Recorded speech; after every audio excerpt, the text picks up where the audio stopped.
গাঁওখনৰ সকলোৰে পূৰ্ণ সহযোগিতা কামনা কৰিছোঁ আৰু যিসকল অভিভাৱক আছে তেখেতসকলক প্ৰথম শ্ৰেণীলৈ যাব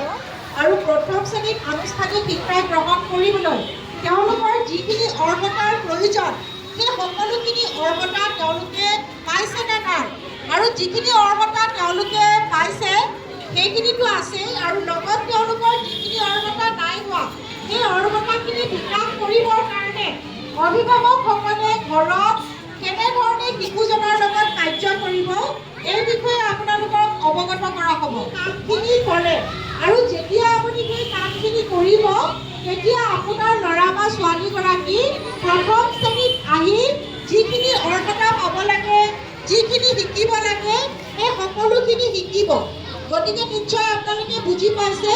পৰৱৰ্তী পৰ্যায়ত আপোনালোকক আকৌ মাতা হ'ব আৰু শিশুসকলৰ যিখিনি আছিলে ঘাটি এই ঘাটিখিনি পূৰণ হৈছে নাই এই বিষয়ে আপোনালোকৰ লগত কথা পতা হ'ব লাগে। সেইখিনি প্ৰথম শ্ৰেণীত নিজৰ আনুষ্ঠানিক শিক্ষা ল'বলৈ যিখিনি অৰ্হতাৰ প্ৰয়োজন সেই অৰ্হতাখিনি আছেনে নাই সেই বিষয়ে চাব আৰু আপুনি ঘৰত কি কাৰ্য কৰিব এই বিষয়ে অৱগত কৰিব।